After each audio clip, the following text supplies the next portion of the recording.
ये मूवी एक सच्ची घटना पर आधारित है। इस मूवी में आप देखेंगे कि एक रॉबर्ट नाम का बंदा कनाडा के बैंकों में इतनी डकैती करता है कि पूरे कनाडा की नाक में दम हो जाता है। वो अपने दिमाग का गुड यूज बुरे कामों में करता है। आप लोगों को उससे कुछ सीखना नहीं है, बल्कि इस मूवी का आनंद लेना है। मूवी का नाम है बैंडिट, जो 2022 में रिलीज हुई।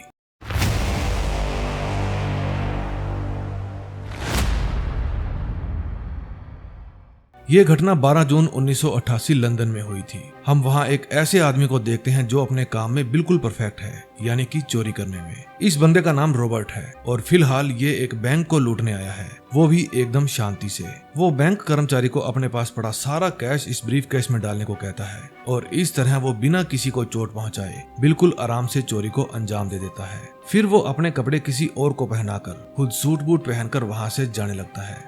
वहाँ उसे कोई टैक्सी नहीं मिलती, इसलिए वो वहाँ पर खड़ी एक शानदार कार खरीद लेता है और वहाँ से चला जाता है। रॉबर्ट ने अब तक 59 डकैतियां की थी और $2.25 मिलियन अब तक चुरा चुका था। ये शुरू से ऐसा नहीं था, इसकी शुरुआत 4 साल पहले हुई थी। दरअसल उसका असली नाम गिलबर्ट था और उसका एक चेक बाउंस हो गया था। इसके लिए गिलबर्ट को 1.5 साल की सजा हो गई, लेकिन 6 महीने में ही गिलबर्ट वहाँ से भाग गया। अब उसने अपना देश छोड़ दिया और अपनी किस्मत आजमाने के लिए 2 नंबर में कनाडा आ गया था। पंछी नया पिंजरे से फरार हुआ था और नए देश में जाकर मेहनत करके खूब रुपया कमाने का जज्बा अभी भी उसमें कूट कूट कर भरा हुआ था, जैसे कि वहाँ जाने वाले हर इंसान में होता है। फिर वो वहाँ पर एक एड लगी हुई देखता है जिसमें आइसक्रीम बेचने के लिए डिलीवरी मैन की जरूरत थी। फिर वो उस फैक्ट्री के बाहर पहुँच जाता है। उसके बाद नई जॉब के लिए वो फॉर्म फिल करता है। उसके पास खुद की आईडी भी नहीं थी, इसलिए वो पास बैठे एक भिखारी से उसकी आईडी खरीद लेता है। उसका नाम था रॉबर्ट वाइटमैन और अब से ये इसी नाम को अपना नाम बना लेता है। वे उसे कल आने के लिए कहते हैं। उसके पास रहने के लिए कोई जगह नहीं थी। फिर वो चर्च द्वारा चलाए जा रहे मुफ्त हॉस्टल में जाता है। उस जगह को एक लड़की चला रही थी। वो उसे रहने के लिए रूम दे देती है।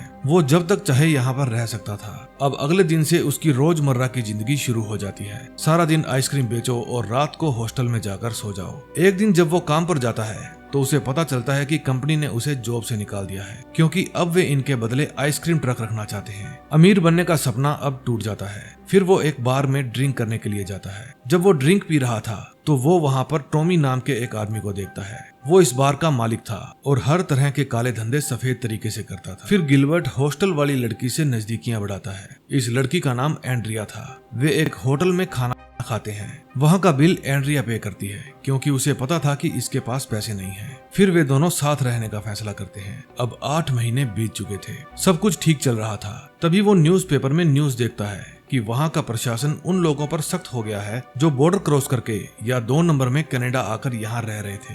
फिर वो एंड्रिया को कहता है कि मुझे कुछ दिनों के लिए किसी दूसरी जगह पर जाकर काम करना होगा। जब सब कुछ ठीक होगा तो मैं वापस आ जाऊंगा। फिर वो पूरा कनाडा पार करके उसके दूसरे हिस्से में स्थित वैंकूवर में चला जाता है। वहाँ जाकर वो काम की तलाश करता है, लेकिन उसे काम नहीं मिलता, क्योंकि बाहर से लोग ज्यादा तादाद में कनाडा जाने के कारण वहाँ के लोगों को बेरोजगारी का सामना करना पड़ रहा था। फिर उसे बैंक में चोरी करने का आइडिया आता है, लेकिन वो उस पर अमल नहीं करता। तभी वो एंड्रिया के पास फोन करता है। एंड्रिया बताती है कि वो प्रेग्नेंट है। ये बात सुनकर वो बहुत खुश होता है और कहता है कि मैं अपने बच्चे को दुनिया के सारे ऐशो आराम दूंगा। फिर वो सामने बने हुए बैंक में जाता है। वो चारों तरफ अच्छी तरह से देखता है कि किस किस जगह पर सीसीटीवी लगे हैं और बैंक का नक्शा एक पेज पर बना लेता है। फिर वो एक शॉप पर जाता है जहाँ नकली दाढ़ी मूंछ से लेकर किराए के कपड़े तक सब कुछ मिलता था। वहाँ वे एक्टर बनने की क्लासेस भी दिया करते थे। फिर वो वहाँ से भाड़े का सूट लेकर एक जेंटलमैन बनकर बैंक जाता है और वहाँ जाकर कहता है कि मैं इंस्टीट्यूशन सिक्योरिटी से आया हूँ, मुझे आपके मैनेजर से मिलना है, मैं रूटीन चेकअप के लिए आया हूँ। वो मैनेजर से पूछता है कि अगर कोई इस बैंक को लूटने आ गया तो तुम क्या करोगे। वो मैनेजर से सारी जानकारी ले लेता है। फिर वो उस सिक्योरिटी कंपनी में जाता है जो बैंकों को सिक्योरिटी गार्ड प्रोवाइड करती है, लेकिन वहाँ पर भी कोई जॉब अवेलेबल नहीं थी। फिर वो वहाँ से सिक्योरिटी गार्ड की लिस्ट चुरा लेता है। फिर वो बाहर जाकर 2-3 बंदों के पास फोन करके कहता है कि कल से जॉब पर मत आना, अब आप लोगों की जरूरत नहीं है। उसके बाद वो स्पेशल मेकअप सीखने के लिए क्लासेस अटेंड करता है। इससे उसे भेष बदलने में हेल्प मिलने वाली थी। फिर वो एक पकोड़े जैसी नाक लगाकर अपना भेष बदलकर बैंक में रोबरी करने पहुंच जाता है। वहाँ वो जेसिका नाम की लेडी के पास जाता है और उसे बिना शोर किए बिना अलार्म का बटन दबाए अपनी ड्रॉर खाली करने के लिए कहता है। जेसिका उसके सामने बहुत सारे पैसे रख देती है। फिर वो जेसिका को कहता है कि मैं बैग घर पर ही भूल आया, प्लीज कोई बैग भी दे दो। फाइनली वो अपनी पहली चोरी को अंजाम दे देता है। अब वो अपने लिए खुद का एक बढ़िया सूट और सूटकेस खरीदता है। फिर वो एयरपोर्ट पर जाता है और वहां से ओटावा की फ्लाइट पकड़ के एंड्रिया के पास पहुंच जाता है। अगले सीन में हम सैंडिस नाम के एक डिटेक्टिव को देखते हैं। उसके पास हॉफमैन नाम का एक डिटेक्टिव आता है। वो कहता है कि इस साल 8000 से भी ज्यादा चोरियां हुई है। लोग चोरी करते हैं और दूसरी स्टेट में जाकर बस जाते हैं। हमें मिलकर काम करना होगा। अगले सीन में हम देखते हैं कि गिलबर्ट एंड्रिया को अपने नए खरीदे हुए घर में लेकर जाता है। वो घर उसने इंस्टॉलमेंट में खरीदा था क्योंकि जो उसने बैंक रॉबरी की थी उसके सारे पैसे तो हवा हो गए थे। एंड्रिया पूछती है कि उसके पास इतने पैसे आएंगे कहां से। गिलबर्ट कहता है कि मेरे पापा बहुत बड़े बिजनेसमैन हैं। उन्होंने मुझे एज ए कंसल्ट जॉब पर रख लिया है। बस मुझे कई बार बिजनेस टूर पर यहाँ से वहाँ जाना होगा। दूसरी तरफ सैंडिस और हॉफमैन अपने बॉस के पास जाते हैं। वे कहते हैं कि कुछ लोग चींटियों की तरह यहाँ पर आकर बस जाते हैं और गलत धंधे करते हैं। हम उनको पकड़ने के लिए कुछ भी करेंगे, बस आपकी परमिशन चाहिए। उन्हें परमिशन मिल जाती है। अब गिलबर्ट को भी ऐसे साथी की जरूरत थी जो उसे कभी भी मुसीबत में पड़ने पर बाहर निकाल सके। इसलिए वो टॉमी के पास जाता है। रॉबर्ट टॉमी को कहता है कि मेरे पास आपके लिए एक बिजनेस प्लान है। टॉमी पूछता है किस तरह का बिजनेस प्लान। फिर रॉबर्ट उसे सामने बना एक बैंक दिखाता है और कहता है कि मैं इसको 3 मिनट में लूटकर वापस आ सकता हूँ। टॉमी कहता है लेकिन सामने के दरवाजे से मत आना। फिर वो सामने बने एक टॉयलेट में जाता है। वहाँ से अपना भेष बदलता है और बैंक में घुस जाता है। सभी को लग रहा था कि वो पकड़ा जाएगा, लेकिन वो ढेर सारा रुपया चुरा कर वहाँ वापिस आ जाता है। फिर टॉमी अपने खास आदमी देव को वहाँ से जाने के लिए कहता है। गिलबर्ट कहता है कि इस देश में 6000 से भी ज्यादा बैंक हैं जो कि लूटने के लिए तैयार बैठे हैं। वो बताता है कि कनाडा के बैंकों में इतनी सिक्योरिटी नहीं होती। अब वे दोनों इस काम में पार्टनर बन गए थे।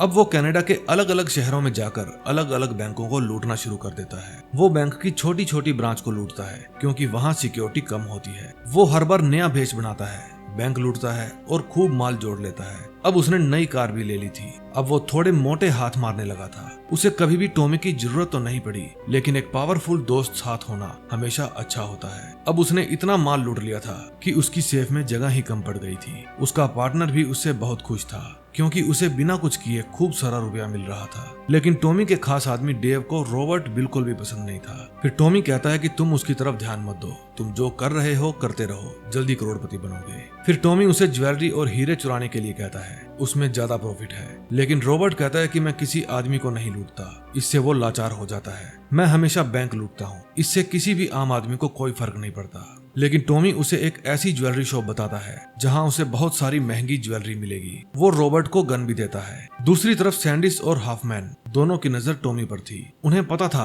कि हर काला धंधा वहीं से शुरू होता है, इसलिए वे एक प्रोजेक्ट कैफे शुरू करते हैं। वहां पर वे RCMP और OPD के टॉप के आदमियों को हायर करते हैं। सैंडिस कहता है कि आज से हम टॉमी के ऊपर और उसके अड्डे पर आने जाने वाले सभी पर नजर रखेंगे। मुझे हर एक इंसान की डिटेल चाहिए जो उसके अड्डे पर कदम रखते हैं। उन लोगों को कुछ आदमी ऐसे मिलते हैं जो हर रोज वहां पर आते थे। उनमें से 2 तो टॉमी के खास आदमी थे, लेकिन उसे 2 और नए इंसान के बारे में पता लगाना था। हो सकता है कनाडा में हो रही चोरियों में इन दोनों का हाथ हो। अगले सीन में हम देखते हैं कि एंड्रिया को रॉबर्ट का जोड़ा हुआ बहुत सारा पैसा मिलता है। वो पूछती है इतना सारा पैसा आया कहाँ से? क्या तुम लोगों को मार रहे हो? रॉबर्ट उसे बता देता है कि नहीं, मैं किसी को नुकसान नहीं पहुंचा रहा, मैं बस बैंक लूटता हूँ। उसे विश्वास नहीं होता, इसलिए वो रॉबर्ट को कहती है कि मुझे भी देखना है। फिर वे दोनों एक बैंक के बाहर जाते हैं। रॉबर्ट की नजर एक ठरकी पर पड़ती है। फिर रॉबर्ट सेम टू सेम उसके जैसा भेष बना लेता है। वो बैंक में जाता है और ड्राई आइस को कोल्ड ड्रिंक में डालकर वहाँ पर धुआं कर देता है। जब लोग ये सोचकर कि आग लग गई,